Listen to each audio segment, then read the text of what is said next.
Hello friends, कैसे हैं आप? I hope you all are doing great. Welcome to my channel Ankahi Kahaniyan bye Nisha Sharma. मैं हूँ निशा और आज मैं आपके लिए लेकर आई हूँ अपनी धारावाहिक कहानी इश्क विश्क शादी के बाद का अगला भाग। तो चलिए सुनिए मेरे साथ इश्क विश्क शादी के बाद भाग 4। ये तुम किस सुनसान रास्ते से चल रहे हो देव?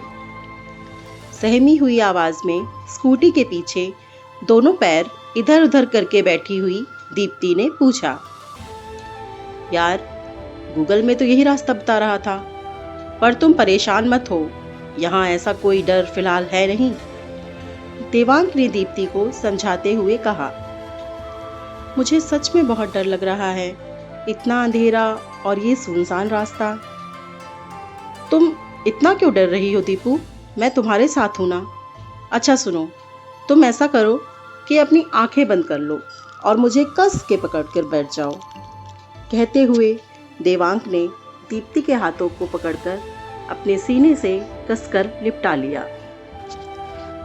फिर कैंडोलिम बीच से लौटते हुए सुनसान और चारों तरफ से खुले हुए उस इलाके में रात के 1:30 बजे तेज चलती हुई हवाओं से गलन पैदा होने लगी।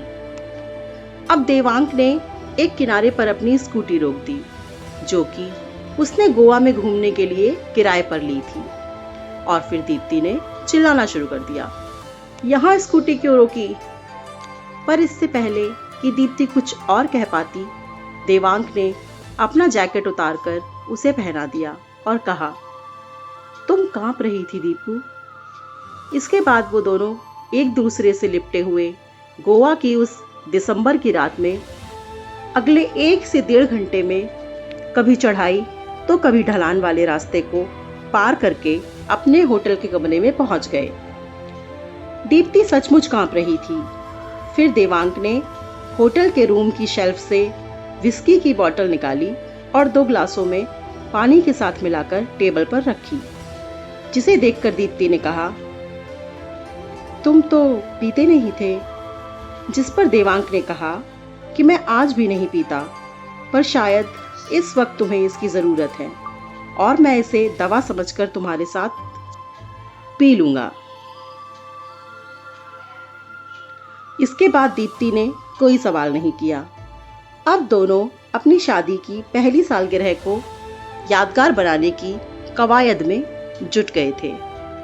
देवांक ने दीप्ति के ठंडे ठंडे गालों को अपनी गर्म हथेलियों से गर्मी देना शुरू किया, और फिर कुछ पल बाद ही उसकी उंगलियां दीप्ति के नर्म होठों को सहलाने लगी। कुछ खुमार मौसम के शोक मिजाज का, तो कुछ मस्ती मै के प्यालों की, तो कुछ मोहब्बत और जवानी का नशा।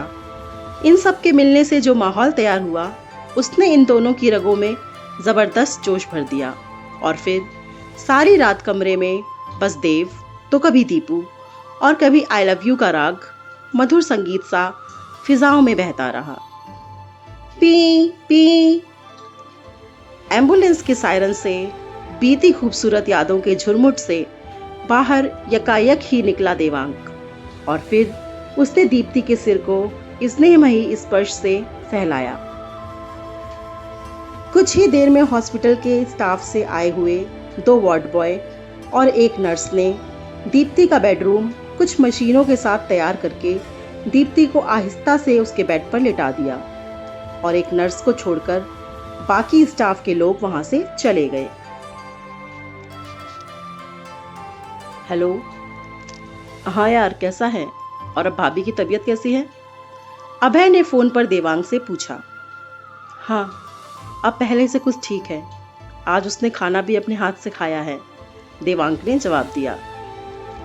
चल, बहुत बढ़िया यार, पर तू ऑफिस कब आ रहा है यार? ब्रो, तुझे तो पता है ना, रीजनल ऑफिस से कितने कॉल आ रहे हैं, और अब तो यार तुझे 15 दिन से ऊपर का समय हो गया है। अभय की बात को बीच में ही काटते हुए देवांक बोल पड़ा। यार अभय देख, वो सब मैं कुछ नहीं जानता। मैं जानता हूँ तो बस ये कि मैं तब तक इस घर से नहीं हिलने वाला जब तक कि मेरी दीपू पूरी तरह से ठीक नहीं हो जाती, फिर चाहे इसके लिए मुझे कंपनी ही क्यों ना छोड़नी पड़े।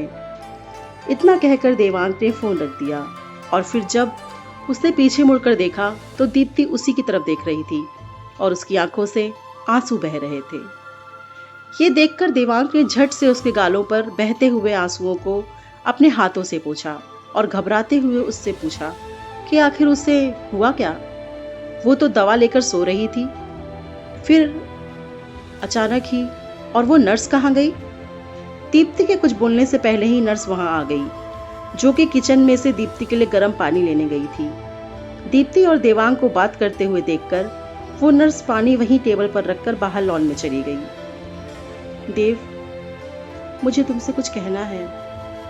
दीप्ति के द्वारा कहे गए ये शब्द मानो अब तक देवांग के दिल पर रखे हुए एक भारी भरकम पत्थर को हिलाने का काम कर गए और देवांग की सोच एक बार फिर से उस व्हाट्सएप मैसेज पर पहुंच गई। तुम इतने दिनों से मेरे लिए कितना कुछ कर रहे हो, कितने परेशान हो रहे हो, सिर्फ मेरी वजह से। ना दिन में चैन से बैठते हो और ना ही रात को पूरी नींद सोते हो। इस नर्स के होने के बावजूद तुम मुझे अकेला छोड़कर अभी ऑफिस नहीं जाना चाहते, और तो और तुम आजकल ठीक से खाना भी नहीं खाते। कहते कहते सिसकने लगी दीप्ति। फिर उसने 2 पल ठहरकर खुद को संभालते हुए बोलना शुरू किया। देव, तुम्हें याद भी है कि तुमने कितने दिनों से अपनी दाढ़ी भी नहीं बनाई है? बिल्कुल बाबा जी लग रहे हो।